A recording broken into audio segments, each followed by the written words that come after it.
There's no doubt about it, that IB is hard. There are so many tasks and submissions you have to juggle at the same time. That is why I think that time management is by far the most important skill if you want to thrive throughout the IB without wasting sleepless nights or pulling all-nighters left, right, and center.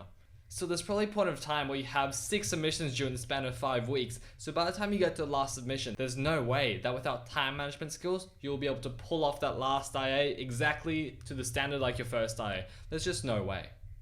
This is why I wanted to go through the importance of time management and how really I've managed to leverage it throughout the IB to actually get some good sleep, be able to hang out with friends, have a social life, get some sport in, and really just have all these different aspects of life as well as still do pretty well in the IB.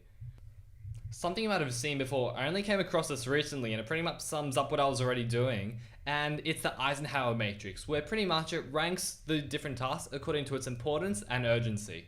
Because they're two completely different things. You might have an E draft due next week, but you also have homework due 2 days away. But you're probably going to do your E because it's far more important than this homework that you've been given.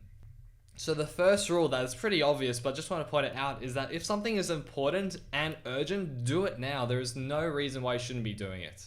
Secondly, if there's anything that will have any consequences, for example, I had some pretty strict teachers where if I didn't hand in the homework they set me by the given day, then there'd be some consequences. So I made sure that I do them next, because you definitely don't want to deal with any consequences or get on the bad side of teachers, because they're really your best friend and the biggest support throughout your diploma.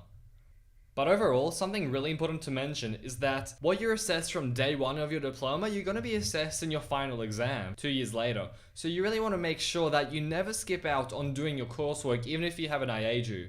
That's why it's super important to stay on top of the syllabus. You never want to fall behind, otherwise not only will you be confused in the coming lessons, but you also have to trace back and study everything that you've already missed out on just when you're doing your IA instead. Put it this way, your final exams are always going to be worth more than your IA, so it's incredibly important to stay on top of your syllabus and stay on top of the coursework rather than fall behind just to prioritize your IA.